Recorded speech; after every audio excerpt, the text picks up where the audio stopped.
Eu acho que alguns pacientes sempre têm a dúvida, né? E o remédio? Comenta um pouquinho para nós sobre os medicamentos, Gustavo. Ótimo. Perguntaram da amitriptilina. A amitriptilina é um remédio muito bom que ajuda para muita coisa.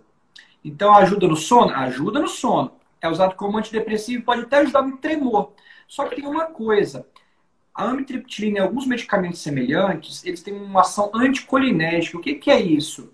Ela age em alguns neurônios e ela pode levar a confusão mental, alteração episódica de memória. Então, no paciente idoso, isso pode piorar. Pode deixar o intestino da pessoa mais preso ainda.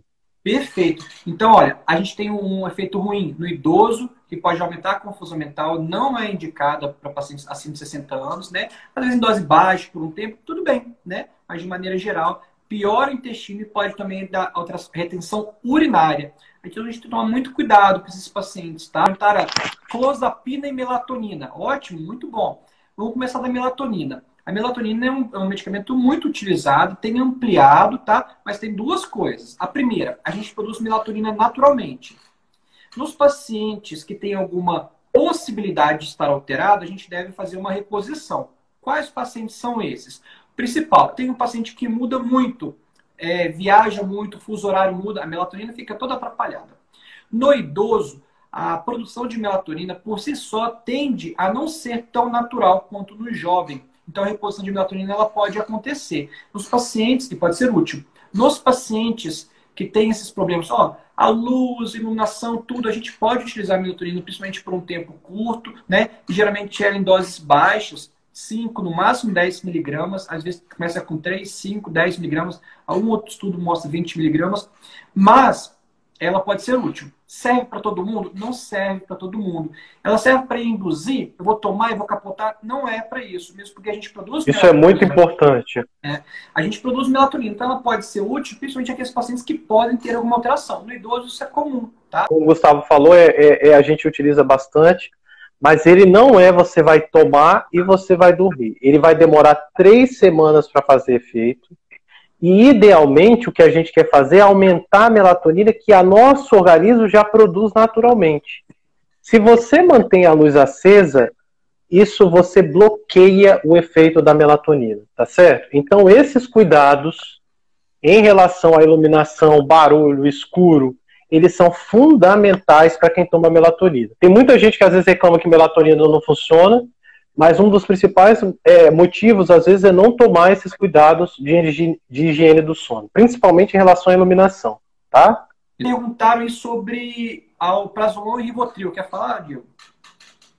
Alprazolam e rivotril, pessoal, são medicamentos de uma classe denominadas benzodiazepínicos, tá certo?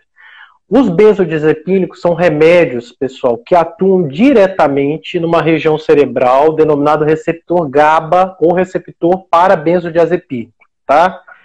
O benzodiazepínico, especificamente o Rivotril, é muito conhecido porque ele se tornou quase uma febre mundial, né? Tem muita gente atualmente viciada em Rivotril, isso existe, mas especificamente na doença de Parkinson é realmente um tratamento que às vezes a gente utiliza.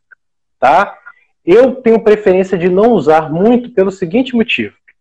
Algumas pesquisas mostraram que idosos que utilizam Rivotril têm um risco maior de queda. Então, às vezes, o paciente toma o remédio à noite, quando chega de manhã, ele ainda tem um restinho de Rivotril no sangue, ele ainda fica meio sonolento e ele tem uma tendência a tropeçar e cair. Então, eu especificamente não utilizo muito, mas existem pesquisas validadas que, principalmente para o paciente que movimenta demais, que é esse paciente que sonha, né, vive, chuta, grita, que é o distúrbio comportamental do sono REM, ele pode ser uma medicação efetiva sim. Lógico, resguardada as doses, porque o comprimido tem várias dosagens, e lógico, se tem várias dosagens, cada paciente vai reagir de uma maneira. Tem paciente que vai ficar muito sonolento, tem paciente que vai ajudar, tá? Então isso é de cada um. Especificamente o alprazolam, os americanos têm mais experiência do que nós brasileiros. No Brasil a gente costuma utilizar mais o Rivotril do que o alprazolam, tá certo? Mas é a mesma classe de medicação e por isso tem o mesmo efeito, tá? Alguém perguntou também sobre clozapina. Clozapina e quetiapina, pessoal, são medicações que estão relacionadas a um grupo que a gente chama de antipsicóticos. Essas medicações, elas são muito úteis nos pacientes que têm alucinação na doença de Parkinson, tá? Isso pode acontecer. E nos pacientes que têm agitação.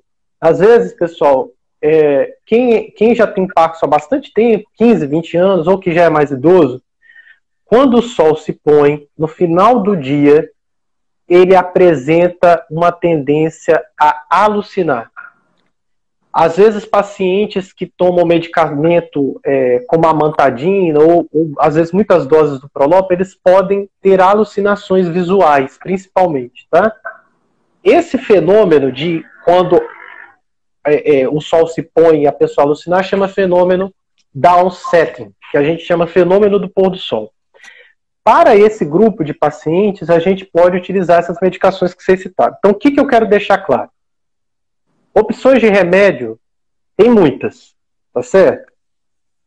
Opções de não remédio, ou seja, higiene do sono, são fundamentais. Então, o remédio não substitui os cuidados que a gente tem que ter com o sono. Com algumas medicações apresentando efeito colateral que você deve conhecer e deve, lógico, evitar o abuso dessas medicações. Tá certo? Tem duas coisas, Neosine falaram ali e o canabidiol. Ninguém falou, mas... Sabia que você ia falar sobre isso, Gustavo. O canabidiol tem agora estudo mostrando que pode ser utilizado no tratamento do sono. A principal evidência no tratamento da doença de Parkinson, no entanto, é para o sono, tá? E a gente está tentando ver se melhora o distúrbio comportamental do sono REM. Quanto a isso, eu até tenho expectativa, eu acho que melhora, né? A gente tem que ponderar com a dose baixa e os efeitos colaterais ao longo do tempo. Só para a gente não esquecer, Neosine, gente. Alguém falou Neosine. Neosine é um medicamento bem antigo, tem muitas indicações boas, tá? Mas na doença de Parkinson não deve ser utilizado via de regra, tá? Então, assim, cada tratamento é um jeito, né? Cada profissional, então não é pra gente falar que, olha, não pode, tá errado, mas de maneira geral a gente não usa. Por quê? Porque ele pode piorar os sintomas motores, os sintomas parkinsonianos, tá?